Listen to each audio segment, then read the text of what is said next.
Dari kejauhan, Maria Magdalena dan beberapa perempuan bergegas menuju kubur hendak menjenguk dan merempah-rempahi jenazah Yesus. Namun ketika berhenti di depan kubur, mereka tertegun, sedih bercampur bingung. Maria ingin masuk ke dalam kubur, tetapi ragu. Kemudian ia berlari meninggalkan kubur itu dan mengabarkan peristiwa itu kepada murid lain, bahwa kubur Yesus telah kosong. Simon Petrus dan murid yang lain cepat-cepat ke kubur Yesus. Mereka melihat kubur kosong. Di tengah kegamangan dan kesedihan, mereka semua dituntut untuk percaya kembali apa yang pernah dikatakan oleh Yesus. Namun, tatkala murid-murid pergi, Maria masih termangu di depan kubur sambil menangis. Ia menguatkan hati dan berusaha menjenguk kubur itu.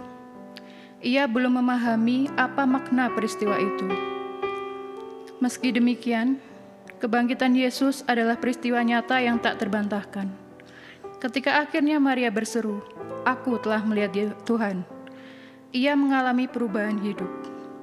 Ia menjadi manusia Paskah, manusia yang punya pengharapan karena Yesus benar-benar bangkit.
Kegelapan identik dengan ketiadaan.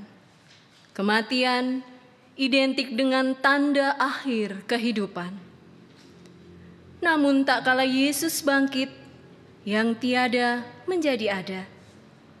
Ada pengharapan baru, ada pemahaman baru, ada semangat baru untuk merayakan keselamatan yang diberikan Tuhan.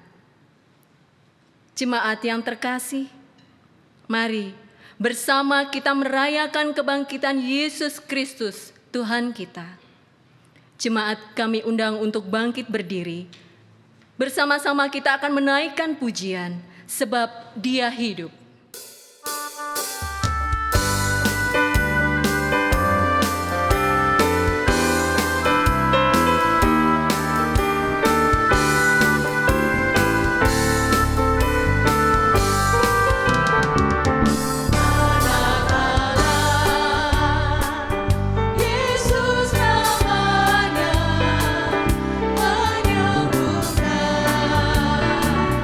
Menyucikan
Yesus telah bangkit dari kematian.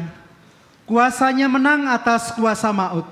Ia memberikan kuasa kepada kita agar mampu hidup dalam kebenaran dan hidup dalam kehendak-Nya untuk sesama. Yesus bangkit, Yesus hidup menyelamatkan kita. Kiranya kuasa dan anugerah dari Allah Bapa, Putra, Roh Kudus menaungi hidup saudara kini dan selamanya. Kepada saudara juga.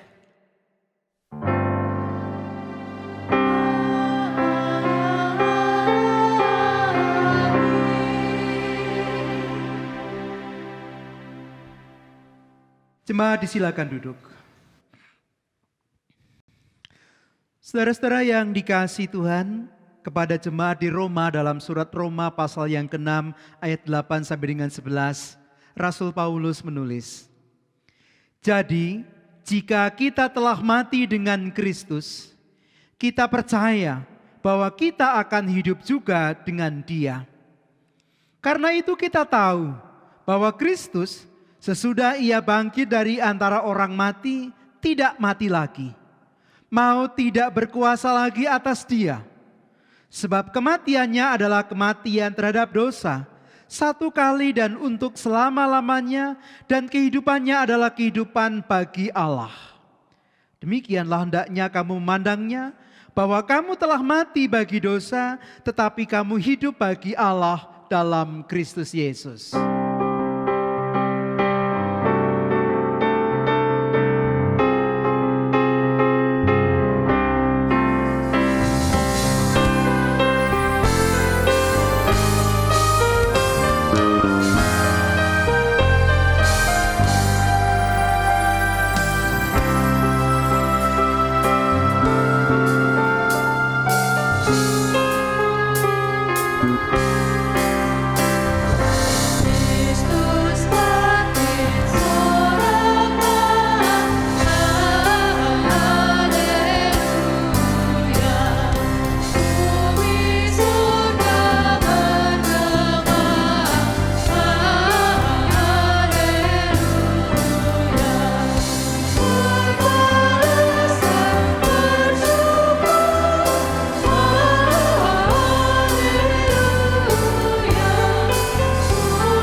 Sebab sama seperti Bapa membangkitkan orang-orang mati dan menghidupkannya, demikian juga Anak menghidupkan barang siapa yang dikehendakinya. Bapa tidak menghakimi siapapun, melainkan telah menyerahkan penghakiman itu seluruhnya kepada Anak, supaya semua orang menghormati Anak, sama seperti mereka menghormati Bapa. Barang siapa tidak menghormati Anak, ia juga tidak menghormati Bapa yang mengutus dia. Yohanes pasal yang kelima ayat 21 sampai 23. Saudara yang terkasih, kita seharusnya menerima kematian kekal oleh karena dosa dan pelanggaran kita. Namun oleh karena kematian dan kebangkitan Kristus, kita telah menerima hidup. Kita diubahnya menjadi manusia Paskah, manusia yang dipanggil menyatakan kasih dan penghormatan atas kehidupan. Maka jikalau kita belum mampu menghormati yang telah dilakukan oleh Yesus dalam laku kita, saat ini mari kita bersama-sama menyatakan pengakuan dosa secara pribadi.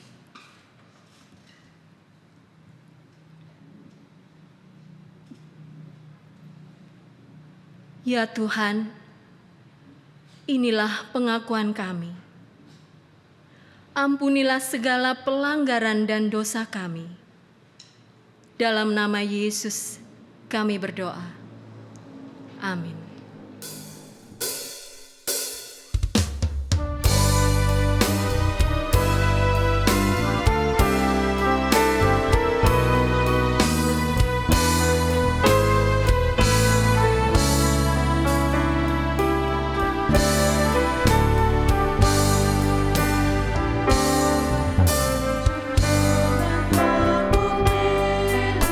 Yesus membangun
Saya undang jemaat Tuhan untuk bangkit berdiri.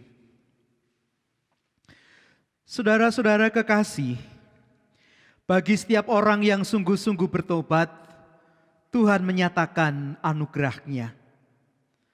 Surat 1 Petrus pasal yang pertama ayat yang ketiga mengatakan demikian. Terpujilah Allah dan Bapa Tuhan kita Yesus Kristus, yang karena rahmat-Nya yang besar telah melahirkan kita kembali oleh kebangkitan Yesus Kristus dari antara orang mati kepada suatu hidup yang penuh pengharapan. Demikianlah berita anugerah dari Tuhan. Syukur kepada Allah. Kita sampaikan salam namaste dan berkata Yesus bangkit dan memberikan pengharapan. Yesus bangkit dan memberikan pengharapan. Yesus bangkit dan memberikan pengharapan.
Jemaat disilakan duduk. Kekasih Tuhan, kita akan membaca dan merenungkan firman Tuhan. Kita membaca dari Injil Yohanes pasal yang ke-20 ayat yang pertama sampai dengan 18 kita persiapkan. Tapi sebelumnya kita akan berdoa memohon pertolongan Tuhan. Mari kita berdoa. Ya Allah yang Maha Kasih dan Maha Murah, urapi kami dengan kebenaran firman-Mu, sehingga dengan tuntunan Roh Kudus-Mu kehidupan kami dibaharui dalam iman, dan kami seturut dengan kehendak-Mu dalam setiap langkah hidup kami. Bersabdalah ya Allah, karena hamba-hamba-Mu telah sedia untuk menerimanya. Demi nama Kristus kami berdoa. Amin. Kekasih Tuhan, mari kita membuka Alkitab kita, Injil Yohanes pasal 20 ayat yang pertama sampai dengan ayat yang ke-18. Mari kita simak bersama-sama.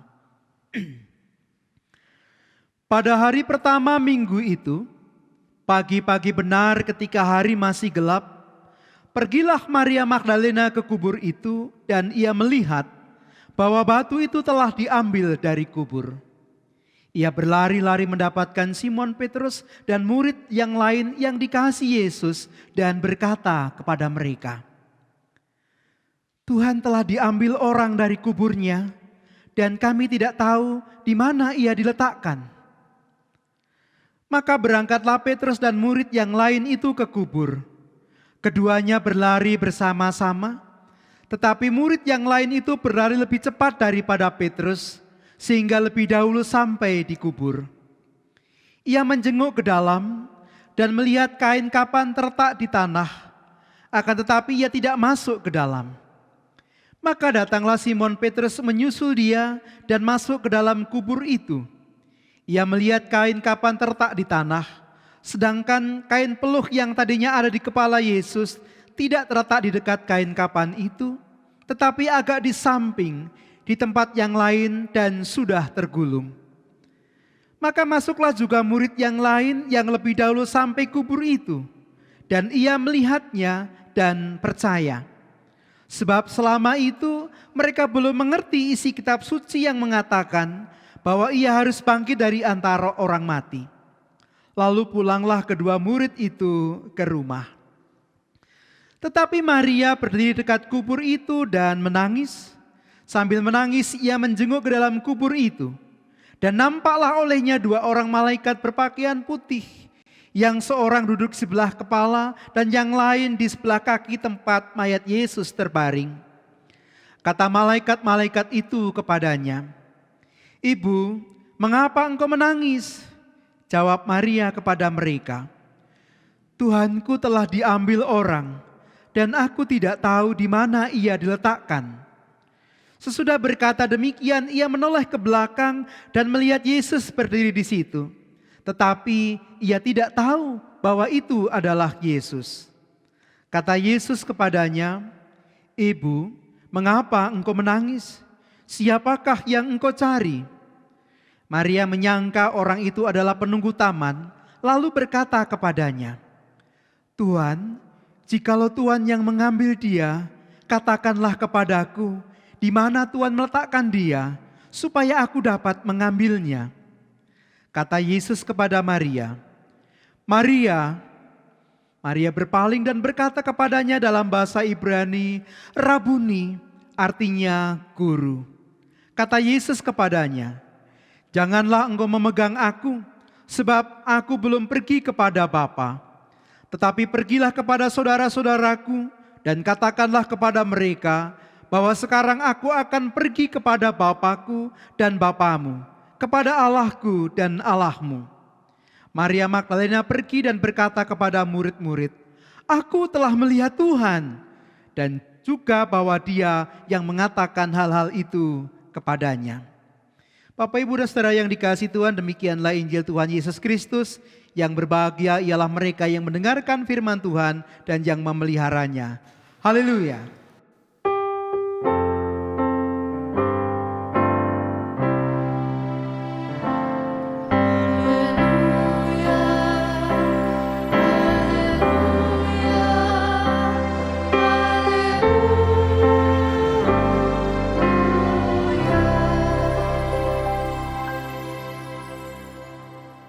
Bapak, Ibu dan saudara-saudara yang dikasihi Tuhan, saya membuka jas saya untuk menunjukkan kepada Bapak Ibu yang dikasihi Tuhan. Ini jas saya. Saya sangat menyukainya, saya menyayanginya. Khotbah saya pakai, jagong saya pakai, pesta saya pakai. Dan saya merasa inilah jas yang membuat saya paling ganteng. Bapak Ibu tahu umur jas ini berapa tahun? Ada yang mau nebak? Persis. Umur jas ini lebih dari 10 tahun. Lihat, masih keren ya. Masih bagus. Saya merasa tidak ketinggalan zaman, modelnya juga tidak ketinggalan zaman, dipakai juga enak. Bapak Ibu perhatikan kalau saya pakai ganteng ya. Orang di desa saya mengatakan jas ini wantek.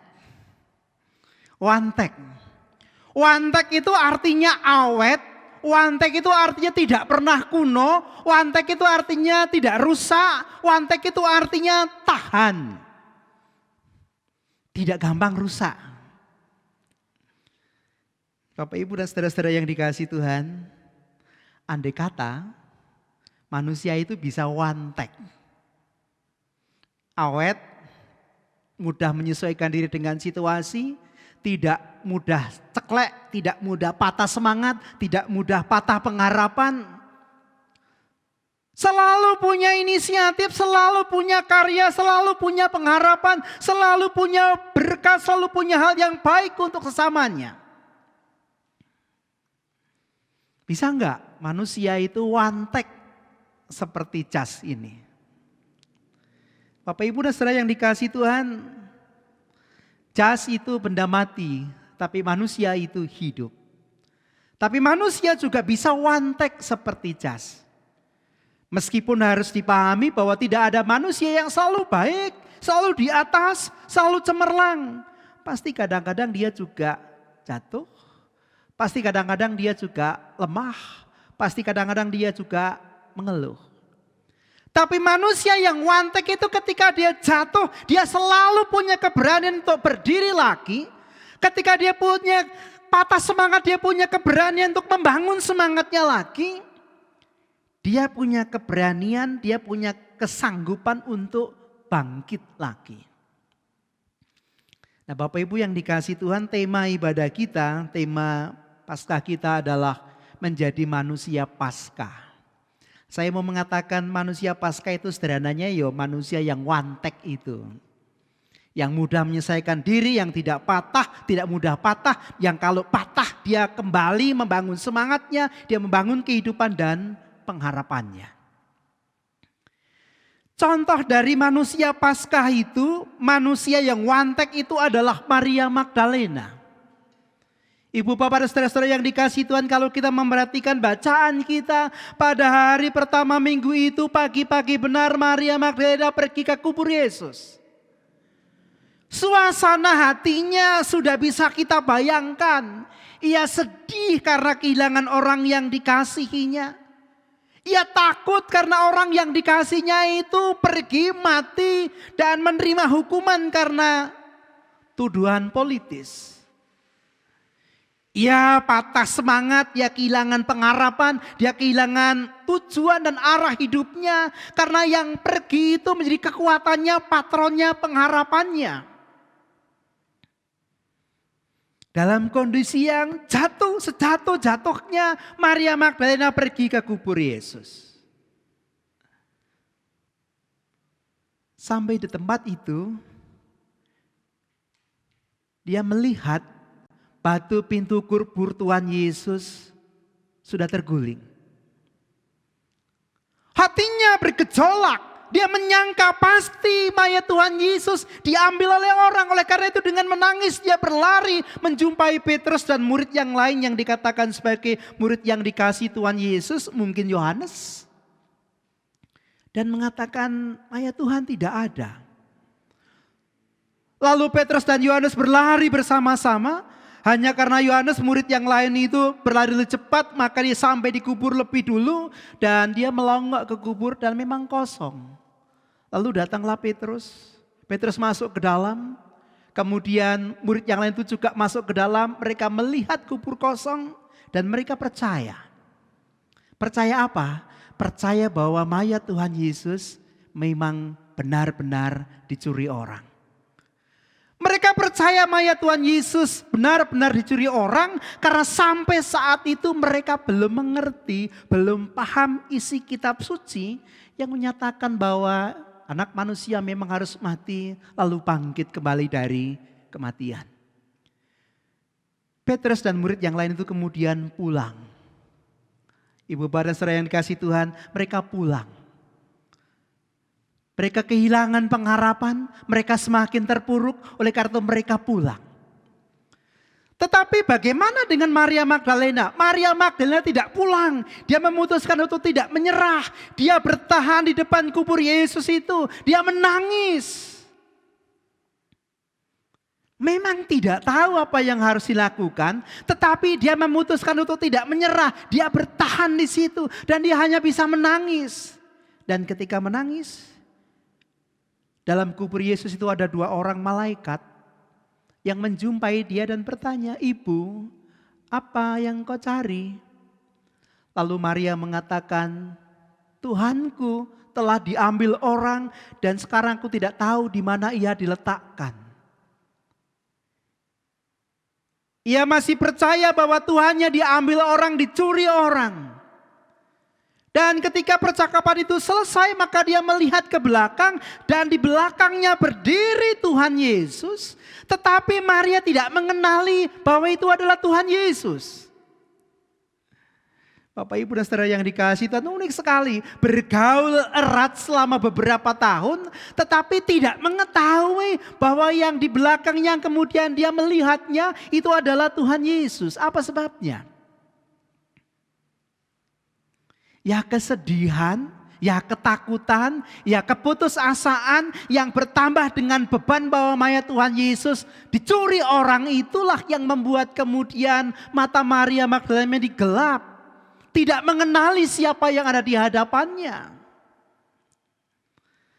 Tetapi Tuhan Yesus yang penuh kasih tidak membiarkan itu. Oleh karena itu Tuhan Yesus menyapa dengan memanggil nama Maria. Maria. Nampaknya ini panggilan yang khas. Panggilan istimewa, panggilan sayang. Sehingga kemudian Maria tersadar. Lalu dia menjawab dalam bahasa Ibrani Rabuni, yang artinya guru. Ketika Tuhan Yesus menjumpainya, Tuhan Yesus menyapanya, maka Maria kemudian tersadar bahwa inilah Yesus yang bangkit. Bapak Ibu dan Saudara yang dikasihi Tuhan, seketika hidup Maria berubah. Yang semula takut, yang semula sedih, yang semula putus asa, bangkit lagi, berdiri tegak, punya pengharapan yang baru. Apalagi kemudian Tuhan Yesus mengutusnya untuk menjumpai murid-murid yang lain. Katakan pada Petrus dan kawan-kawannya, "Aku sudah bangkit." Lalu Maria pulang menjumpai murid-muridnya dan bersaksi kepada murid-muridnya, "Aku melihat Tuhan." Sekali lagi dia mengatakan, "Aku melihat Tuhan." Ia mewartakan kebangkitan Kristus. Ia menjadi pewarta yang pertama kebangkitan Kristus. Ibu bapak dan saudara-saudara yang dikasihi Tuhan, kalau kita melihat bersama-sama bagaimana Maria menjadi manusia Paskah, ada 2 persyaratan. Supaya orang mengalami kebangkitan Tuhan, hidupnya diubahkan menjadi manusia Paskah, manusia yang wantek. Syarat yang pertama adalah orang mesti mengetahui isi kitab suci. Petrus dan murid yang lain tidak bisa menerima bahwa Yesus bangkit dan menyangka bahwa Yesus dicuri oleh orang lain karena mereka belum mengerti isi kitab suci. Belum mengerti rancangan Allah atas penyelamatannya. Jadi syarat yang pertama adalah mengerti isi kitab suci. Bapak Ibu dan saudara-saudara yang dikasihi Tuhan, apakah kita mengerti isi kitab suci? Ya, pertanyaannya jangan apakah kita mengerti isi kitab suci dulu. Pertanyaannya apakah kita punya kitab suci? Oh, jawabannya punya. Bukan cuma dalam bentuk buku tapi juga dalam bentuk file di tablet atau di gadget kita masing-masing. Oke, punya semuanya.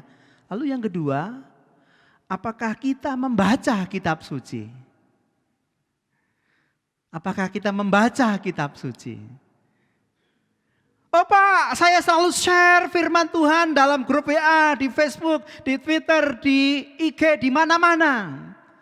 Bapak Ibu dan Saudara yang dikasihi Tuhan, share itu belum tentu membaca. Ini sing ciloko, share ning burung moco. Tidak tahu yang di-sharekan itu benar atau tidak. Yang Tuhan kehendaki adalah kita membacanya, memahaminya, mengertinya. Kalau kita mengerti, kalau kita memahami, maka kita akan mengalami Yesus yang bangkit itu sebab kita mengenal rencana penyelamatan Allah di dalam Tuhan Yesus sehingga hidup kita diubahkan. Tapi Pak, mengerti kitab suci itu tidak gampang, betul. Oleh karena itu pertama-tama mohonlah pertolongan Roh Kudus supaya kemudian kita mengerti apa yang Tuhan maksudkan. Lalu yang kedua, oleh karena itu jangan hanya membaca kitab suci sendirian. Bacalah bersama dengan teman-teman dalam persekutuan, dalam pemahaman Alkitab, dimanapun juga. Supaya kalau kita tidak mengerti, kita bisa bertanya pada orang lain dan orang lain bisa memberikan jawaban, memberikan pemahaman kepada kita. Jangan meninggalkan persekutuan dan ibadah. Kalau sudah minta pertolongan Roh Kudus, berdoa tidak mengerti, kemudian datang pada persekutuan juga belum mengerti, bagaimana? Ya sabar dulu, baca saja, baca saja. Pada waktunya Alkitab itu akan berbicara kepada kita menurut pengalaman yang sedang kita hadapi. Pada waktunya ketika kita mengalami sebuah persoalan, mengalami sebuah masalah dalam kehidupan kita, apa yang sudah kita baca dan tersimpan dalam benak hati kita itu akan berbicara kepada kita. Menurut pengalaman itu sehingga kita kemudian mengerti apa maksudnya firman Tuhan itu. Itu syarat yang pertama supaya kita jadi manusia Paskah, jadi manusia yang wantek, mengerti kitab suci, membaca, merenungkan, mohon pertolongan Roh Kudus, bertanya pada teman, membaca bersama-sama dalam persekutuan. Syarat yang kedua, Bapak Ibu dan Saudara yang dikasihi Tuhan, orang akan mengalami kebangkitan Tuhan Yesus. Percaya bahwa Yesus bangkit dan bukan dicuri orang. Kalau Tuhan Yesus berjumpa dengan dia, kalau ia mengalami perjumpaan pribadi dengan Tuhan Yesus yang bangkit itu. Kadang-kadang orang menyebut kamu itu Kristennya Kristen KTP. Maksudnya Kristen KTP itu bukan cuma sekedar kata Kristen itu tercantum di KTP. Tapi sehari-hari ya tidak pernah bergereja, tidak menunjukkan hidup kekristenan. Bukan cuma itu. Orang yang bergereja pun bisa mengalami Kristen KTP. Kristen KTP itu Kristen tanpa perjumpaan. Jadi Tuhan Yesus dan kebangkitannya, keselamatan itu baru tinggal sebagai angan-angan. Baru tinggal sebagai teori di kepalanya, tapi tidak dihayati sebagai sesuatu yang konkret, yang real dalam kehidupan sehari-hari.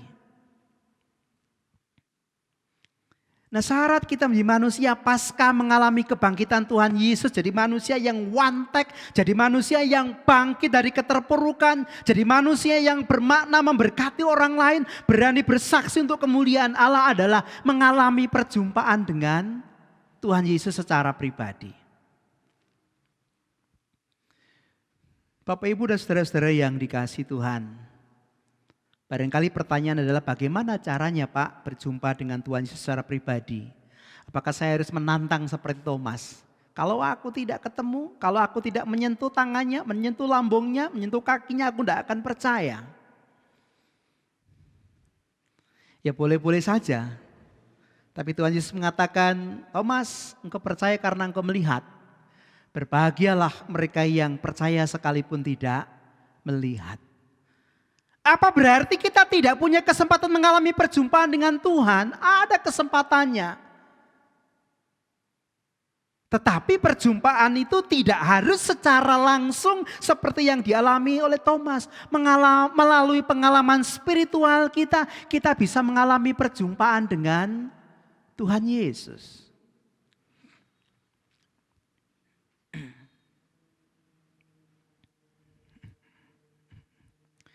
Satu ketika saya mengunjungi jemaat yang sudah sepuh, yang sedang sakit bersama dengan Bubur, dengan istri saya.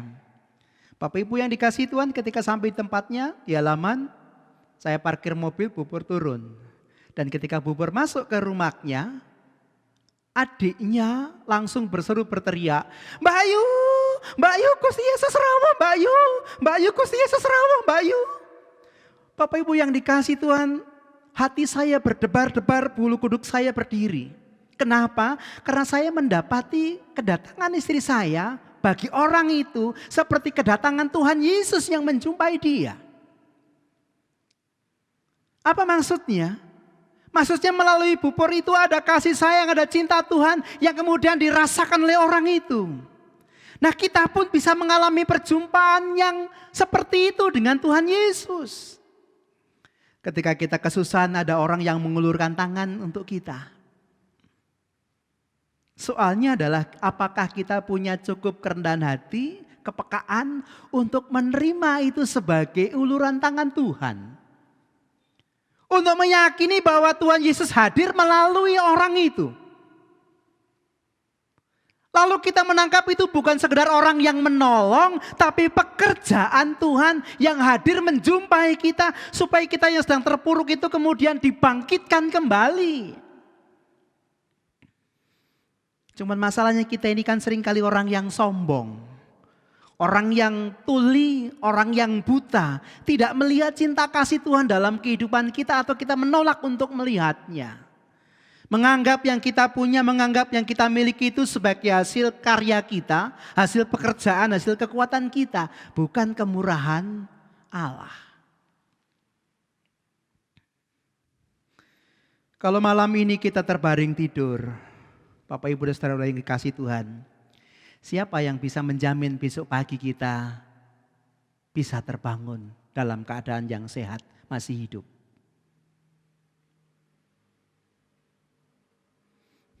Siapa yang tahu kalau kita tidur terbaring, melongoh begitu, ono tikus tiba nyemplung di mulut kita, terus kita kelegen gak bisa bernapas mati. Siapa yang tahu? Tidak ada yang tahu.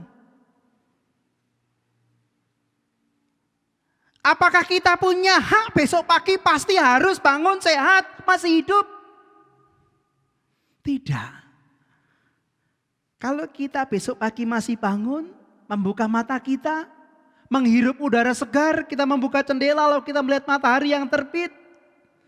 Semuanya itu adalah kasih kemurahan Allah. Semua itu adalah tangan Tuhan Yesus yang menjangkau kita. Dan kalau kita punya cukup kepekaan, maka kita akan merasakan itu sebagai perjumpaan pribadi dengan Tuhan Yesus. Nah, kalau kita bisa merasakan itu, menghayati dan mengalami itu, maka kita juga akan merasakan kebangkitan. Kita akan menjadi manusia pasca, kita akan menjadi manusia yang wantek dalam kehidupan kita. Orang gampang semplah, orang gampang putus asa, orang gampang nyeklek. Kalaupun jatuh, sanggup untuk berdiri lagi. Kalaupun kehilangan pengharapan, berani membangun pengharapan lagi. Mengusahakan supaya kehidupan bermakna bagi Tuhan dan sesama. Seperti yang dilakukan oleh Maria Magdalena. Mari berusaha belajar mohon pertolongan Roh Kudus supaya mengerti isi kitab suci. Mari dengan rendah hati membangun kepekaan. Supaya kita bisa mengalami perjumpaan pribadi dengan Yesus. Karena hanya dengan begitulah kita menjadi manusia Paskah, menjadi manusia yang wantek. Selamat Paskah, Tuhan memberkati. Amin. Mari kita mengambil saat hening merenungkan firman Tuhan ini.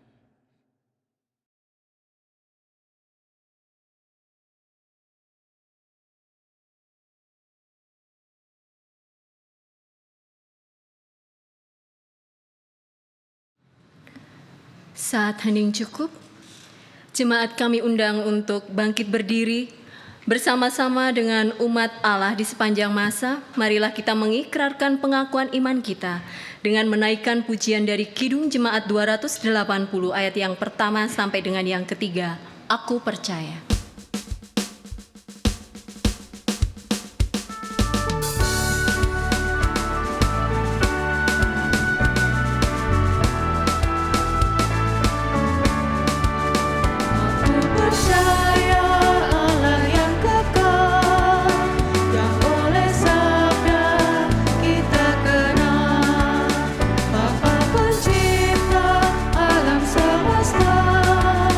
Yang mengasihi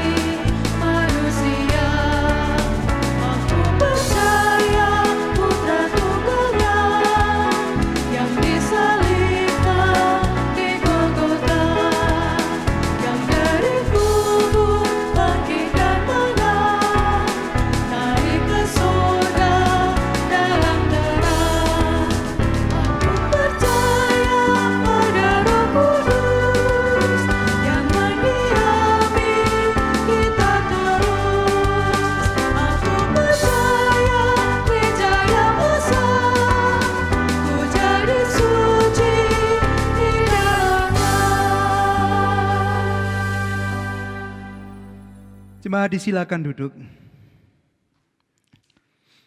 Kasih Tuhan, marilah kita tunduk dalam doa menaikkan syafaat kita. Kita berdoa. Terpujilah Engkau ya Allah yang oleh karena kasih dan kemurahan-Mu telah memberikan warta Paskah bagi kami. Biarlah kami dimampukan untuk menjadi manusia Paskah dengan kami memahami isi firman-Mu dan kami mengalami perjumpaan pribadi dengan Tuhan Yesus yang bangkit. Ya Allah, izinkanlah kami untuk menjadi pewarta-pewarta Injil sebagaimana Engkau mengutus Maria Magdalena untuk mewartakan kebangkitan-Mu. Dan untuk itu perlengkapilah kami dengan segala berkat yang perlu untuk kehidupan kami menjadi saksi yang baik di hadapan-Mu. Berikanlah kepada kami rezeki yang cukup bahkan melimpah.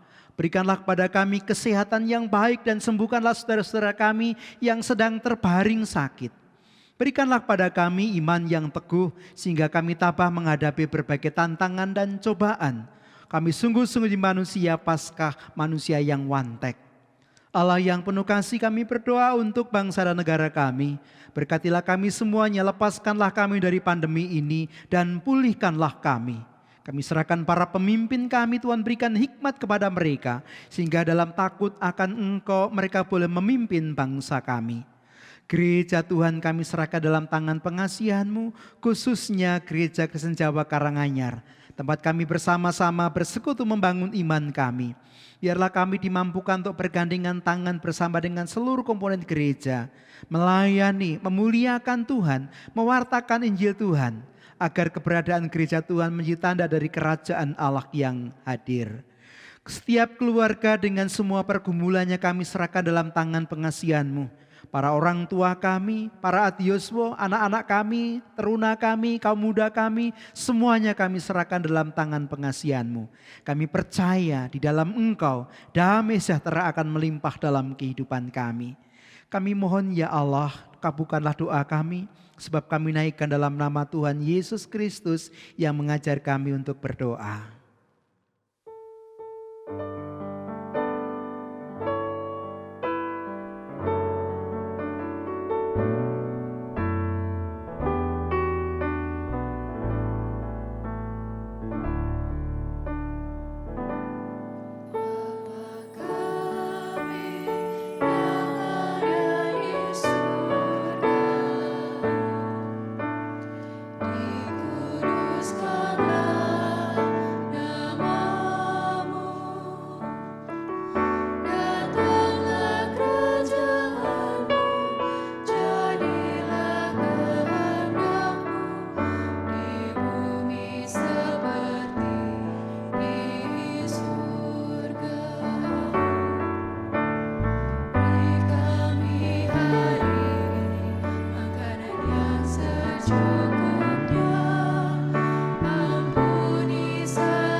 Lalu ia berkata, "Aku berkata kepadamu, sesungguhnya janda miskin ini memberi lebih banyak daripada semua orang itu.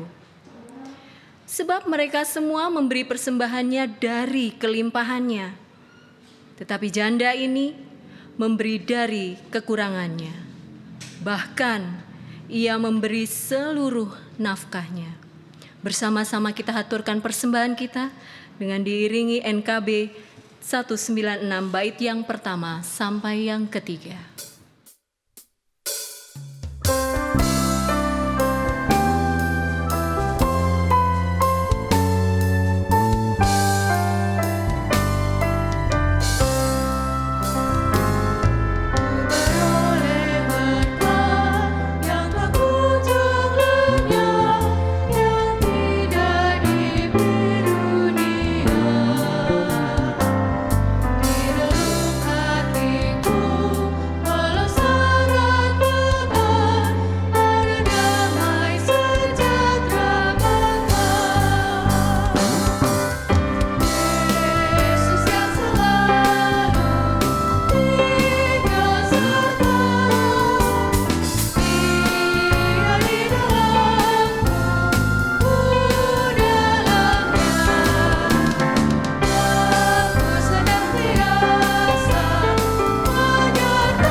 Jemaat kami mohon untuk bangkit berdiri.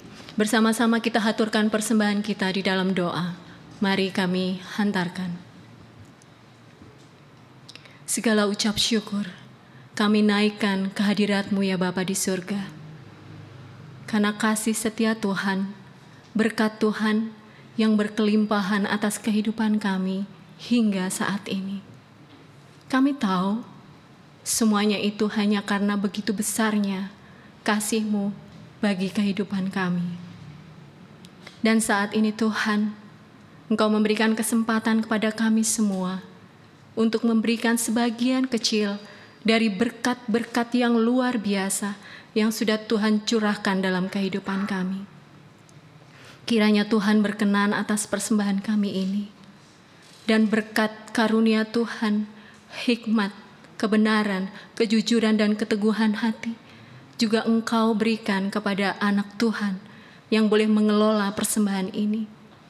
Sehingga persembahan ini Tuhan benar-benar boleh menjadi alat bagi kemuliaan nama Tuhan dimanapun dan apapun peruntukannya.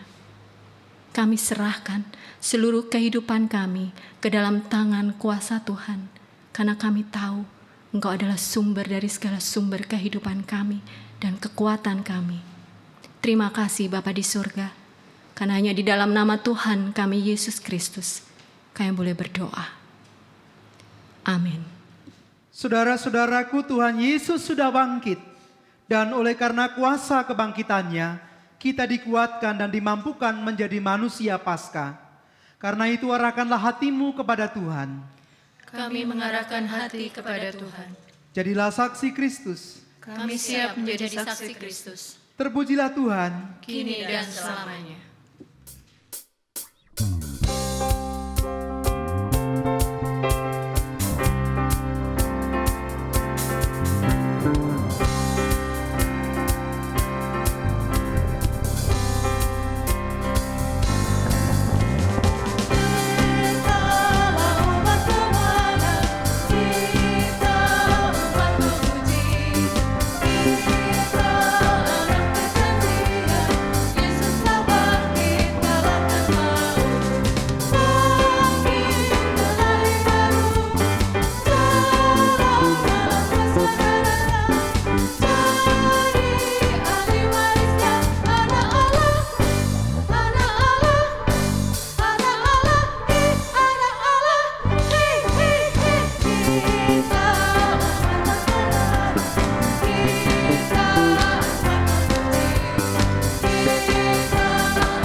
Saudara-saudara, undurlah dengan sejahtera dan terimalah berkat Tuhan. Terpujilah Allah dan Bapa Tuhan kita Yesus Kristus, yang karena rahmat-Nya yang besar telah melahirkan kita kembali oleh kebangkitan Yesus Kristus dari antara orang mati, kepada suatu hidup yang penuh pengharapan, untuk menerima suatu bagian yang tidak dapat binasa, yang tidak dapat cemar, dan tidak dapat layu, yang tersimpan di surga bagi kamu. Amin.